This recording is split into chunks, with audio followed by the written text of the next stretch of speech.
കൃഷ്ണഭട്ട എന്ന് പറഞ്ഞുകൊണ്ട് ഒരു സ്ത്രീ രംഗത്തെത്തുകയും ഗുരുവായൂർ അമ്പലനടയിൽ വന്ന് ഫോട്ടോയും വീഡിയോ ഒക്കെ ഷൂട്ട് ചെയ്ത് പ്രചരിപ്പിക്കുകയൊക്കെ ജസ്ന ചെയ്തു. സലീമാണോ? ഇപ്പോ അതിന് മുന്നേ ഹൈക്കോടതി പറഞ്ഞു ഇനി ക്ഷേത്രത്തിൽ ഇത്തരം കാര്യങ്ങൾ റീൽസോ അത്തരം വീഡിയോകളോ എടുക്കാൻ പാടില്ല. പക്ഷേ ഹൈക്കോടതിയുടെ ഉത്തരവ് ലംഘിച്ചുകൊണ്ട് വീണ്ടും കൃഷ്ണന്റെ വിഗ്രഹത്തിൽ മാല ചാർത്തുകയും അത് റീൽസായി എടുക്കുകയും അത് പോസ്റ്റ് ചെയ്യുകയൊക്കെ ചെയ്തതിന്റെ അടിസ്ഥാനത്തിൽ ഇപ്പോൾ കലാപത്തിന് കേസ് എടുത്തിരിക്കുകയാണ്. അതായത് നമ്മുടെ ഹിന്ദു ക്ഷേത്രങ്ങളിൽ എന്ത് കാണിച്ചാലും ആരും ചോദിക്കാനില്ല, പറയാനില്ല എന്നുള്ളൊരു ധൈര്യമാണോ ഇവരെ പോലുള്ളവർ കാണിക്കുന്നത്? ഞാൻ ഈ ജസ്ന സലീമിൻ്റെ ചില വീഡിയോകൾ മുമ്പ് കണ്ടിട്ടുണ്ട്. ജസ്നയ്ക്കെതിരെ ഹൈക്കോടതിയിൽ ഒരു കേസ് വന്നു. കോടതിയിൽ ഇനി അവിടെ കോടതി പറഞ്ഞു ആ ക്ഷേത്രത്തിൽ കയറരുത്, അവിടെ കേക്ക് മുറിച്ചു. അതാണല്ലോ നേരത്തെ ഉണ്ടായ വിവാദം. കേക്ക് മുറിക്കുക മാത്രമല്ല, കേക്ക് മുറിച്ച് അവിടെ നിൽക്കുന്നവർക്ക് വിതരണം ചെയ്യും. അമ്പലത്തിൽ ദർശനത്തിനായി ഗുരുവായൂരപ്പനെ കാണാൻ കാത്തു നിന്ന ചില സ്ത്രീകളെ നിങ്ങൾ എന്നെ ആക്ഷേപിച്ചില്ലേ എന്നൊക്കെ പറഞ്ഞ് ഇവർ വല്ലാതെ ചീത്ത വിളിക്കുകയും ചെയ്തിട്ടുണ്ടായിരുന്നു. വേറെ ഒന്ന് രണ്ട് ചെറുപ്പക്കാരും കൂടെ ഉണ്ടായിരുന്നു. അതിനെ തുടർന്നാണ് അന്ന് കേസുണ്ടായത്. കേസുണ്ടായപ്പോഴത്തേക്ക് ക്ഷേത്രത്തിലേക്ക് ഇനി കയറാൻ പറ്റില്ല, ഇങ്ങനെ കേക്ക് മുറിക്കാൻ പാടില്ല എന്ന് മാത്രമല്ല, ക്ഷേത്രത്തിനുള്ളിൽ ഇനി വീഡിയോഗ്രാഫിയും ഒക്കെ പാടില്ല എന്ന് പറഞ്ഞ് വിവാഹവും ഒക്കെയായി ബന്ധപ്പെട്ടല്ലാത്ത വീഡിയോഗ്രാഫി ഉൾപ്പെടെ നിരോധിച്ചുകൊണ്ട് ഹൈക്കോടതി ഒരു ഉത്തരവിട്ടു. ആ ഉത്തരവിനെ ജസ്ന ഒന്ന് രണ്ട് തവണ വ്യാഖ്യാനിക്കുന്നത് ഞാൻ കണ്ടിരുന്നു. അത് ഞാനവിടെ കയറരുതെന്ന് പറഞ്ഞിട്ടില്ല, എനിക്കെതിരെയല്ല എന്നൊക്കെ പറഞ്ഞ് അവർ ഈ വ്യാഖ്യാനിച്ച് കിടന്ന് മെഴുകുന്നുണ്ട്. അപ്പോഴേ ഞാൻ ഓർത്തു ഈ സ്ത്രീക്ക് ഒരു പണി വരുന്നുണ്ട് എന്ന്. കാരണം ഒന്നുകിൽ ഇവർക്ക് കാര്യമായ വിവരമില്ലെന്ന് തോന്നുന്നു. ഹൈക്കോടതിയുടെ വിധി എന്താണെന്ന് ഇവർ വിധി പകർപ്പ് കണ്ടിട്ടുണ്ടാവുമോ അല്ലെങ്കിൽ വായിച്ച് മനസ്സിലാക്കിയിട്ടുണ്ടോ എന്നുള്ള സംശയം ഉണ്ടായിരുന്നു. പിന്നെ ഈ ഭക്തി എന്ന് പറയുന്നത് ഒരാളുടെ ആത്മനിഷ്ഠമായ കാര്യമാണ്. ഇപ്പോൾ ഗുരുവായൂരപ്പനോട് ഒരാൾക്ക് ഭക്തി തോന്നാം, അതിന് കുഴപ്പമൊന്നുമില്ല. പക്ഷേ ഗുരുവായൂർ ക്ഷേത്രത്തിൽ പ്രവേശിക്കുന്നതിന് കേരളത്തിലെ നിയമപ്രകാരം നേരത്തെ കേരള ഹൈക്കോടതിയുടെ വിധിയെ തുടർന്ന് കേരള സർക്കാർ രൂപീകരിച്ചൊരു നിയമമുണ്ട്. കേരളത്തിലെ ദേവസ്വം ബോർഡിൻ്റെ ക്ഷേത്രങ്ങളിൽ ഹിന്ദുക്കൾക്ക് മാത്രമേ പ്രവേശനമുള്ളൂ. അതുകൊണ്ടാണ് ദേവസ്വം ബോർഡിൻ്റെ ക്ഷേത്രങ്ങളിൽ അഹിന്ദുക്കൾക്ക് പ്രവേശനമില്ല എന്ന ബോർഡ് വെച്ചിരിക്കുന്നത്. അപ്പോൾ എനിക്ക് വ്യക്തിപരമായി അതിനോട് യോജിപ്പുള്ള ആളാണ്. കാരണം അഹിന്ദുക്കൾക്ക് പ്രവേശനമില്ല എന്ന ബോർഡ് വെക്കുന്നത് കൊണ്ട് കാര്യമില്ല. ഇപ്പം നമ്മൾ ദേവസ്വം ബോർഡിലെ അംഗങ്ങളെ നോക്കും, ദേവസ്വം ബോർഡ് പ്രസിഡന്റ് അല്ലെങ്കിൽ ദേവസ്വം മന്ത്രി. ഇപ്പോൾ വാസവനാണല്ലോ മന്ത്രി. ശബരിമലയിൽ ഭഗവാന്റെ മുന്നിൽ നിന്നിരിക്കും, ഒന്ന് തൊഴാൻ പോലും തയ്യാറല്ല, തീർത്ഥം മേടിക്കത്തില്ല. അയാൾ ഹിന്ദു ആണെന്ന് പറഞ്ഞിട്ട് വല്ല കാര്യം കേട്ടോ. അപ്പോൾ ഹിന്ദുവാണ്, ക്ഷേത്രത്തിൽ കയറാം, ക്ഷേത്രാചാരങ്ങൾ പാലിക്കത്തില്ല. ഈ കമ്മ്യൂണിസ്റ്റുകാരായിട്ടുള്ള ആളുകൾ MLA-മാർ സത്യപ്രതിജ്ഞ ചെയ്യുമ്പോൾ ദൈവനാമത്തിൽ ഇത് ചെയ്യില്ല, ദൃഢപ്രതിജ്ഞയാണ് ചെയ്യുന്നത്. എന്ന് പറഞ്ഞാൽ അവർക്ക് ദൈവവിശ്വാസമില്ല. ദേവസ്വം ബോർഡ് അംഗങ്ങളെ തിരഞ്ഞെടുക്കുന്നത് കേരളത്തിലെ ഹിന്ദു MLA-മാർ വോട്ട് ചെയ്തിട്ടാണ്. അപ്പോൾ ദൈവവിശ്വാസം ഇല്ല എന്ന് പറഞ്ഞ് MLA ആവുന്ന ഹിന്ദു നാമധാരികളായ കമ്മ്യൂണിസ്റ്റ് MLA-മാർ ദേവസ്വം ബോർഡിൻ്റെ ഇലക്ഷൻ വരുമ്പോഴത്തേക്ക് ഉടനെ ദൈവവിശ്വാസികളാവും, എന്നിട്ട് അവർ വോട്ട് ചെയ്യും. അത് തന്നെ ഒരു വിരോധാഭാസമാണ്. ശരിക്കും വേണ്ടത് ദേവസ്വം ബോർഡിൻ്റെ തിരഞ്ഞെടുപ്പിൽ CPM-ൻ്റെ കമ്മ്യൂണിസ്റ്റ് പാർട്ടിയുടെ MLA-മാർക്ക് വോട്ടവകാശം നിഷേധിക്കണം. കാരണം അവർ ദൈവമില്ല, ദൈവത്തിൽ വിശ്വസിക്കുന്നില്ല എന്ന് അവരുടെ MLA ആയിട്ടുള്ള സത്യപ്രതിജ്ഞയ്ക്ക് പറയുന്നതാണ്. പക്ഷേ ദേവസ്വം ബോർഡ് അംഗങ്ങളെ തിരഞ്ഞെടുക്കാൻ നേരത്തെ ഇവർ ഞങ്ങൾ ഹിന്ദുക്കളാണെന്ന് പറഞ്ഞ് വോട്ട് ചെയ്യും. അതായത് ഹിന്ദുക്കൾ ആണെന്ന് പേര് കൊണ്ട് മാത്രം ഹിന്ദു ആയിരിക്കുന്നവർക്ക് ഹിന്ദുമത ആചാരങ്ങളിലോ വിശ്വാസങ്ങളിലോ ഒന്നും താല്പര്യമില്ല. പക്ഷേ ഇവരുടെ സ്വാർത്ഥ ലാഭത്തിന് വേണ്ടി, രാഷ്ട്രീയ ലാഭത്തിന് വേണ്ടി ഹിന്ദു എന്നുള്ള പേര് ഉപയോഗിക്കും. അപ്പോൾ ശരിക്കും വേണ്ടത് എന്താണ്?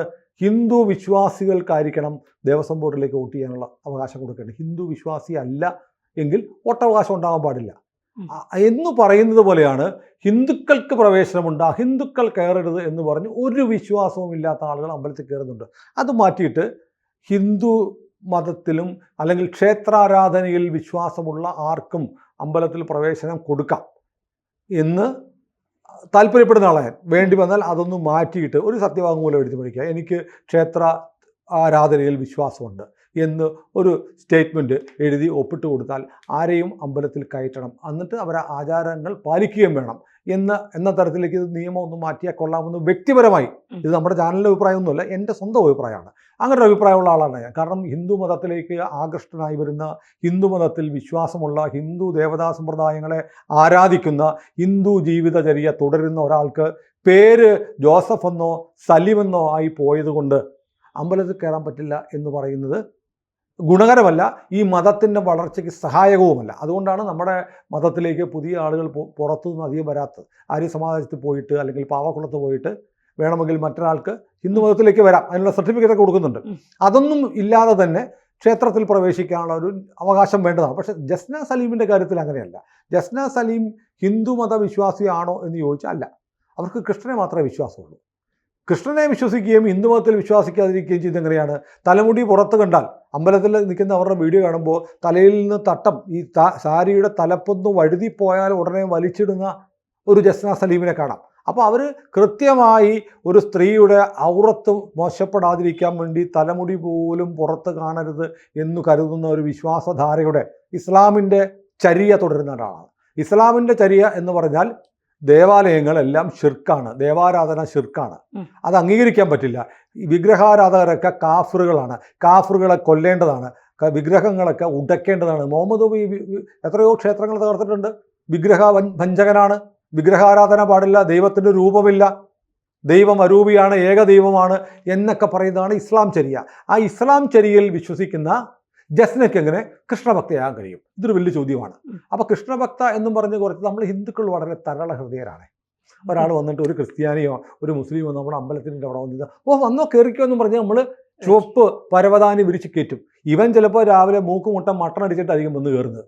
കുളിച്ചിട്ട് 7 ദിവസമായി കാണും, അല്ലെങ്കിൽ പീരിയഡ്സ് ആയ സമയമായിരിക്കും. ഇതൊന്നും നമുക്കറിയണ്ട. ഒരാൾ എനിക്കൊന്ന് ക്ഷേത്രത്തിൽ കയറണമെന്ന് വെച്ചാൽ നമ്മൾ അവരെ ആനയും ഒമ്പാരിയും കൊണ്ട് കയറ്റും. ഇത് ഹിന്ദുവിൻ്റെ ഒരു ദൗർബല്യമാണ്. എന്നാൽ ഈ നമ്മൾ ഈ കേരളത്തിലെ മുസ്ലിം പള്ളികളിൽ ഭൂരിപക്ഷത്തിലും സ്ത്രീകൾക്ക് പ്രവേശനം ഇല്ലല്ലോ.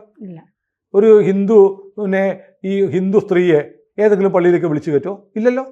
നമ്മൾ ഈ ക്ഷേത്രങ്ങളുമായി ബന്ധപ്പെട്ട് ഇപ്പം ഈ റംസാനം കഴിഞ്ഞതുള്ളൂ, ഒരുപാട് അമ്പലങ്ങളിൽ നമ്മൾ എന്ത് നടത്തി? നോമ്പ് മുറിക്കൽ നടത്തി. എന്നാൽ ഒരു വിഷുസദ്യ ഒരുക്കി വിഷുക്കണി ഏതെങ്കിലും മസ്ജിദിൽ നടത്തി കാണാൻ പറ്റുമോ? മതസൗഹാർദ്ദം എന്ന് പറയുന്നത് ഹിന്ദുവിൻ്റെ മാത്രം ബാധ്യതയാണ്. ബാക്കിയുള്ളവർക്കൊക്കെ അവനവൻ്റെ മതം. ഹിന്ദു എന്ന് പറഞ്ഞാൽ ആര് വന്നാലും ഇരിക്കാനും കിടക്കാനും ചവിട്ടാനും നിന്നു കൊടുക്കണം. അന്ന തരത്തിലുള്ള ഒരു കാഴ്ചപ്പാടുണ്ട്. അതാണ് ജസ്ന പറയുന്നത്. ഞാൻ കൃഷ്ണഭക്തയാണ്, എനിക്ക് അമ്പലത്തിൽ കയറിയാൽ എന്താണ്? അങ്ങ് തീരുമാനിക്കും. പക്ഷേ ഞാൻ ഹിന്ദു അല്ല, ഞാൻ മുസ്ലിമാണ്. മുസ്ലിമാണെങ്കിലും ഞാൻ കൃഷ്ണഭക്തയാണ്. കൃഷ്ണഭക്ത എന്നുള്ള ആദ്യകാലത്ത് ഇവരുടെ നിലപാടുകളെ നമ്മൾ ന്യായീകരിച്ചത്. പക്ഷേ നമുക്ക് ഇവരുടെ അഭിപ്രായ വ്യത്യാസം വന്നത് കൃഷ്ണനെ ഒരാൾക്ക് വിശ്വസിക്കാനുള്ള അവകാശമുണ്ട് എന്ന് നമുക്ക് ആർക്കും വിശ്വസിക്കാം. കാരണം എനിക്ക് തോന്നുന്നത് കേരളത്തിൽ ഏറ്റവും കൂടുതൽ ആളുകൾ മറ്റ് സമുദായങ്ങളിൽ ക്രൈസ്തവരും മുസ്ലിങ്ങളും ഒക്കെ ഇഷ്ടപ്പെടുന്ന ഒരു കഥാപാത്രം ഈ കുസൃതിക്കാരനായ ഓമനക്കണ്ണനെ ഇഷ്ടപ്പെടാത്ത ആരുമില്ല. കുട്ടികളുള്ള എല്ലാവർക്കും അവരുടെ കുഞ്ഞിനെ പോലെ ഓമനത്വമുള്ള ഒരാളാണ് ഉണ്ണിക്കണ്ണൻ. അതുകൊണ്ട് കൃഷ്ണനെ എല്ലാവർക്കും ഇഷ്ടമാണ്. പക്ഷേ കൃഷ്ണനെ ഇഷ്ടമാണ് എന്നത് ഒരു കച്ചവട താല്പര്യത്തോടെ ജസ്ന ഉപയോഗിച്ചോ എന്നതാണ് സംശയം. കൃഷ്ണൻ്റെ പടം വരച്ച് ആ പടത്തിന് ലോകത്തില്ലാത്ത വില ഇട്ട് കൃഷ്ണഭക്തരെ മുസ്ലിം പെൺകുട്ടി കൃഷ്ണഭക്തൻ്റെ ചിത്രം വരച്ചപ്പോൾ അതിനെന്തോ അമൂല്യമായ സംഭവമാണെന്ന് കരുതി പാവപ്പെട്ട മണ്ടന്മാരായ ഹിന്ദുക്കൾ ഇതൊക്കെ വാങ്ങിച്ചുകൊണ്ട് പോയി. ഇതായിരുന്നു ജസ്നയുടെ കച്ചവടം. പിന്നീട് നമ്മുടെ ചില സുരേഷ് ഗോപിക്കൊക്കെ അബദ്ധം പറ്റി. സുരേഷ് ഗോപി ഒരു പടം വാങ്ങിച്ച് മോദിജിക്ക് കൊടുത്തു. സുരേഷ് ഗോപിക്ക് ചില സമയത്ത് പറ്റുന്ന അബദ്ധങ്ങളിലൊന്നാണ്. ആ അബദ്ധങ്ങളിൽ സുരേഷ് ഗോപി ഇപ്പോൾ ഖേദിക്കുന്നുണ്ടാവാം. പക്ഷേ ജസ്ന ഇപ്പോൾ ഇതല്ല, കോടതി പോലും പറഞ്ഞിട്ടും വീണ്ടും ഗുരുവായൂർ കയറി കാണിച്ച പോക്കൃത്തരത്തിനെ നമുക്ക് ന്യായീകരിക്കാൻ പറ്റില്ല. അവരും ഇസ്ലാം മത വിശ്വാസിയാണ്. കോടതി പറഞ്ഞിട്ടും അമ്പലത്തിൽ കയറുന്നു. ഈ പറഞ്ഞ ഗുരുവായൂർ തന്നെയാണല്ലോ മറ്റൊരു സംഭവം ഉണ്ടായത്. ഒരുത്തൻ ഗുഹിര ഭാഗത്ത് രോമം പറിച്ചിട്ടത്. അത് ചൂണ്ടിക്കാട്ടിയ ആളെ ശ്രീരാജ് കൈമളെ ഗുരുവായൂർ പോലീസ് അറസ്റ്റ് ചെയ്ത് ജയിലിലടച്ചു. എന്നിട്ട് ജാമ്യം കിട്ടിയപ്പോൾ ഹൈക്കോടതി പറഞ്ഞു, എടാ ഇവൻ ഈ ചെയ്തവൻ പുറത്ത് കിടക്കുന്നു, അവനെതിരെ കേസെടുക്കാൻ ഗുരുവായൂർ പോലീസിലെ ആ പൊന്നുമോൻ SIക്ക് കഴിഞ്ഞില്ല. മനസ്സിലായില്ലേ? അദ്ദേഹം മഹാനായ ഒരു അവിടുത്തെ സബ് ഇൻസ്പെക്ടർക്ക് അത് സോഷ്യൽ മീഡിയയിൽ അത് ഉന്നയിച്ച ആളെ ആ മഹാനായ മനുഷ്യൻ അറസ്റ്റ് ചെയ്ത് ജയിലിലാക്കി.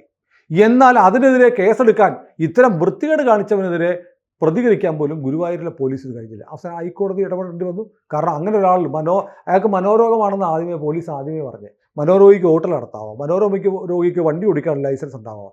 ഇതിങ്ങനെയുള്ള ഒരുപാട് വൈരുദ്ധ്യങ്ങളുണ്ട്. അപ്പോൾ ജസ്ന സലീം കാണിച്ചിരിക്കുന്നത് ഈ പറഞ്ഞതുപോലെ ഇപ്പോൾ ഗുരുവായൂർ പോലീസ് എടുക്കേണ്ടി വരുന്ന കേസ് മതസ്പർദ്ധ ഉണ്ടാക്കാനുള്ള ശ്രമം തന്നെയാണ്. കാരണം ഇസ്ലാമായി ജീവിക്കുന്ന ഒരാൾ കോടതി പോലും പറഞ്ഞിട്ടും ഭക്തരുടെ എതിർപ്പിനെ അവഗണിച്ചും വീണ്ടും ക്ഷേത്രത്തിൽ കയറുക. ഗുരുവായൂരിൻ്റെ വിഗ്രഹത്തിൽ മാലയിട്ടു എന്നൊക്കെ പറയുമ്പോൾ ആൾ കരുതും ഗുരുവായൂരപ്പൻ്റെ വിഗ്രഹത്തിലാണെന്ന്. അല്ല, പുറത്തുള്ളൊരു വിഗ്രഹത്തിലാണ്. ആ വിഗ്രഹം എന്ന് പറഞ്ഞാൽ ഇവർക്ക് തോന്നിവാസം കൊണ്ട് മാലയിട്ട് കളിക്കാനുള്ള സാധനമൊന്നുമല്ല ഹിന്ദുക്കളുടെ വിഗ്രഹം. അപ്പോൾ ഹിന്ദുക്കളുടെ നെഞ്ചത്തോട്ട് ആർക്കും വന്ന് കയറാമെന്നുള്ളൊരു തോന്നലുണ്ടെങ്കിൽ ആ തോന്നൽ അവസാനിപ്പിക്കേണ്ട സമയമായി. ഇപ്പം ഞാൻ കഴിഞ്ഞ ദിവസം ബീഹാറിലെ വൈശാലി എന്ന് പറഞ്ഞ ജില്ലയുണ്ട്. വൈശാലി ജില്ലയിൽ ചേർന്നുള്ള ഗ്രാമങ്ങളിൽ കഴിഞ്ഞ കുറേ വർഷങ്ങളായിട്ട് ഇപ്പം നമ്മൾ ഈ നവരാത്രി എന്ന് പറയുന്ന പോലെ നമ്മുടെ ഇവിടെ നവരാത്രി സരസ്വതി ദേവിയുമായി ബന്ധപ്പെട്ടാണ്. വടക്കേ ഇന്ത്യയിൽ നവരാത്രി എന്ന് പറഞ്ഞാൽ ശ്രീരാമനവമിയുമായി ബന്ധപ്പെട്ടാണ്. ശ്രീരാമനവമി ഘോഷയാത്ര നടക്കുമ്പോൾ അത് നേരെ വ്യാപകമായ ആക്രമണങ്ങളുണ്ടാവും. ഇത്തവണ വൈശാലിയിൽ, ബീഹാറിൽ വൈശാലിയിലെ ചില സ്ഥലങ്ങളിൽ മുസ്ലിം തീവ്രവാദികൾ ഒരു ചില തിട്ടൂരിറക്കി. ശ്രീരാമനവമി ഘോഷയാത്ര എങ്ങാനും ഇതിലെ നടന്നു പോയാൽ കലാപം ഉണ്ടാകും എന്ന് പറഞ്ഞ് മൈക്കിലൂടെ അനൗൺസ്മെൻറ്റ് നടത്തി, പോസ്റ്ററുകൾ ഒട്ടിച്ചു. ഇതിന് മുൻവർഷങ്ങളിൽ ശ്രീരാമനവമി ഘോഷയാത്ര നടന്നപ്പോഴത്തേക്ക് എന്ത് ചെയ്തു, ഇവർ ആക്രമണം നടത്തിയതാണ്. അപ്പോൾ അതോടുകൂടി പോലീസ് പറഞ്ഞു ഇത് പ്രശ്നമാണ് എന്ന് പറഞ്ഞു. ഇവർ പോലീസ്, അപ്പോൾ ഹിന്ദു സംഘടനകൾ പറഞ്ഞു ഞങ്ങൾ എന്ത് വന്നാലും നടത്തും, ഇത്തവണ ഞങ്ങൾ നടത്തും എന്ന് തന്നെ പറഞ്ഞു. അപ്പോൾ ഹിന്ദുക്കളും തയ്യാറാവുന്നത് കണ്ടപ്പോൾ ഈ മുസ്ലിം ഫണ്ടമെൻ്റലിസ്റ്റുകൾ നേരെ പോലീസിനെ സമീപിച്ചു. പോലീസിനോട് പറഞ്ഞു അവർ വന്നാൽ പ്രശ്നം ഉണ്ടാകും, അവരെ ഘോഷയാത്ര നടത്താൻ അനുവദിക്കരുത്. പോലീസ് ചോദിച്ചു എന്താ കാര്യം? അല്ല ഞങ്ങൾ അവിടെ ഭൂരിപക്ഷം, നിങ്ങൾ ഭൂരിപക്ഷം ഉള്ളിടത്ത് അത് വേറെ രാജ്യമൊന്നുമില്ലല്ലോ, അവിടെ ജീവിക്കുന്ന എണ്ണത്തിൽ കുറവാണെങ്കിലും അവിടെയുള്ള ഹിന്ദുക്കൾക്ക് അവരുടെ ആഘോഷം നടത്താൻ അനുവാദമുണ്ട്.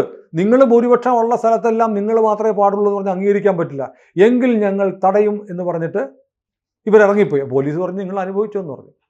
പക്ഷേ ഹിന്ദുക്കൾ അങ്ങ് തീരുമാനിച്ചു. ഞാനതിനെ താലിബാനൈസേഷൻ ഓഫ് ഹിന്ദുയിസത്തിനെ ഞാൻ അങ്ങനെ വെൽക്കം ചെയ്തില്ല. പക്ഷെ ഗതി കെട്ടാൽ എന്ത് ചെയ്യും, ഹിന്ദുക്കൾ നല്ല ഒന്നാന്തരം കുറുവടികളും നല്ല വെട്ടുകത്തിയൊക്കെ കൈ പിടിച്ചുകൊണ്ട് ഒരു രാമനവമി ഘോഷയാത്ര അങ്ങ് നടത്തി.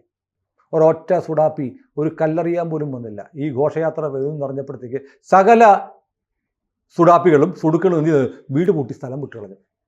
ശ്രീരാമനവമി ഘോഷയാത്ര നടന്നോട്ടെ എന്ന് തീരുമാനിച്ച്. കാരണം ഹിന്ദുവിനെ ചൊറിഞ്ഞ് ഹിന്ദു അവസാനം തിരിഞ്ഞൊരു നിപ്പുണ്ട്.